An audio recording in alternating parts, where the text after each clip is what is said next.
computer-generated process. He spent 2 years designing the world of Pandora.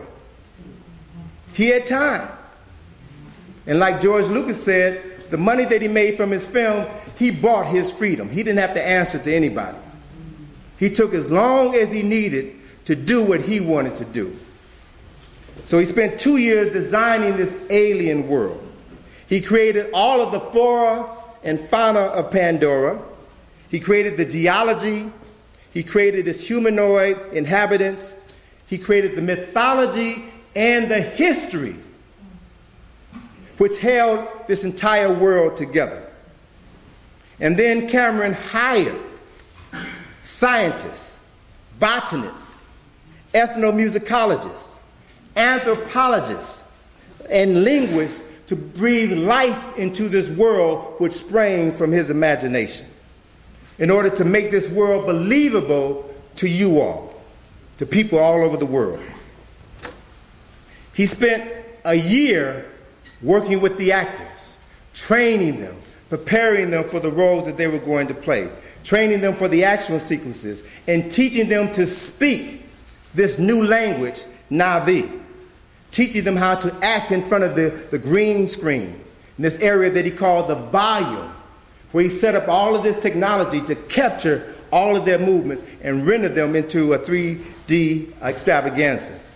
And then he spent another year shooting and rendering all of the 3D effects and then editing the final footage. So it took 4 years and an estimated $325 million of his own money to make Avatar. And then the studio kicked in $150 million to market it, making Avatar the most expensive film in film history. That is what you all saw. That is why this film has made so much money in 7 short weeks. So let me just give you, since most of you all have seen it, let me just give you the plot overview of Avatar. Avatar takes place in the year 2154. Earth is a dead planet. All of its inhabitants live in a toxic wasteland. All of the planet's energy resources have been exhausted. We didn't do a good job taking care of Mother Nature. Scientists have just recently discovered an Earth-like world called Pandora. And Pandora has this mineral called unobtainium. Interesting name. Unobtainium, which can supply all of Earth's energy needs. They just need to get there and to bring it back, and problems are solved. So then, there's this corporation called RDA, Resources Development Administration. And this corporation, which the Supreme Court said was an entity that can do what it wants, this corporation was given exclusive rights to mine and to sell unobtainium.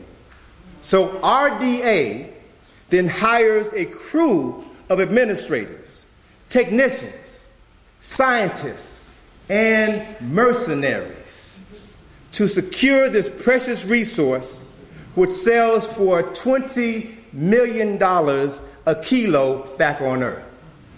It's all about business. Even in the future, it's all about business. So RDA then builds spacecraft, equipment, and weapons. And they travel to Pandora.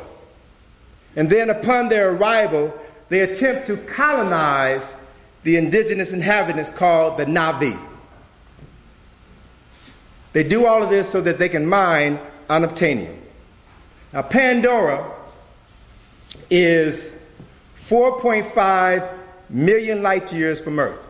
It's in the Alpha Centauri star system, which is a legitimate star system with 3 stars, two giant stars and 1 red dwarf. So it's a legitimate system, 4.5 light years from Earth.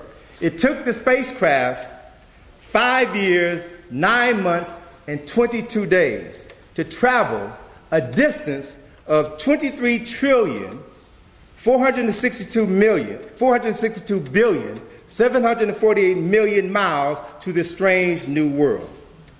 And they made this journey while they were in suspended animation.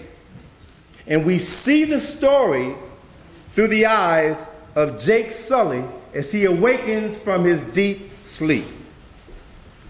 Jake Sully is a 22-year-old paraplegic former Marine who was hired by RDA to replace his murdered twin brother, who was in the Avatar program.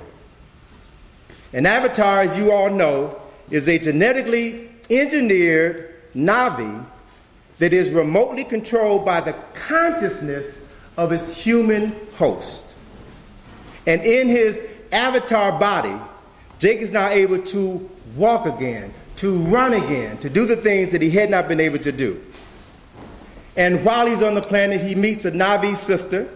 He is introduced to their clan, and he ultimately leads them into battle against the humans.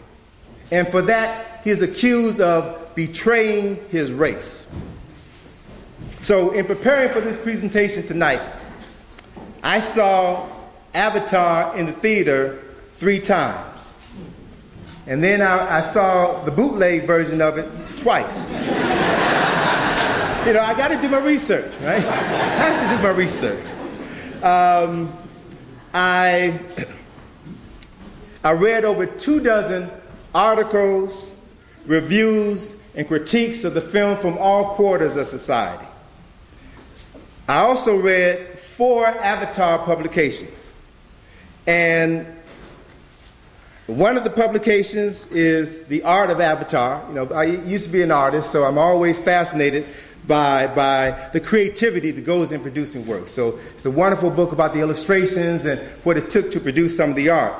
But one of the most significant books that I've read about the film is this little ditty here, right? The book is entitled James Cameron's Avatar, A Activist Survival Guide, all right? And it says here in the upper left-hand corner of the book, it says, this document is a confidential report on the biological and social history of Pandora. Now, I want you to know that this is a piece of agitation propaganda, all right, that is designed to accompany the movie and to increase the buy-in to the whole concept. But the most interesting, one of the interesting aspects about this survival guide is on the back page, there's a warning on the survival guide. And the warning says, this document has been circulated without the knowledge and consent of the Resources Development Administration. Anyone found in possession of this document faces imprisonment or more extreme punishment. All right? So there are folk who don't want you to read what's in this document because it will upset their apple cart. All right? So it's a fascinating world that he has created. Another significant document that I've read that's given me insight into the movie that I'm going to share with you this evening is the script. I got a copy of the script. All right? And it's a great read. You can actually go and download it if you're interested. And I would encourage you all who are really, those of you who really are captivated by the film, to download the script. And I'm going to talk about some of the things that were in the script but didn't make it in the film. Important scenes. I don't have time to go into all of them, but you'll see for yourself how significant some of the elements that were left out of the movie were. So what I've gleaned from all of this material is that in order to understand the deep underlying messages of Avatar, you can't just see the film with 2 eyes enhanced by 3D vision. That's not going to cut it. In order to understand this film, you must see it in 5 dimensions, and you must see it with your 3rd eye open. That's what it requires. Only then will you be capable of seeing the profound spirituality that is at the core of Avatar. And only then can you appreciate the spiritual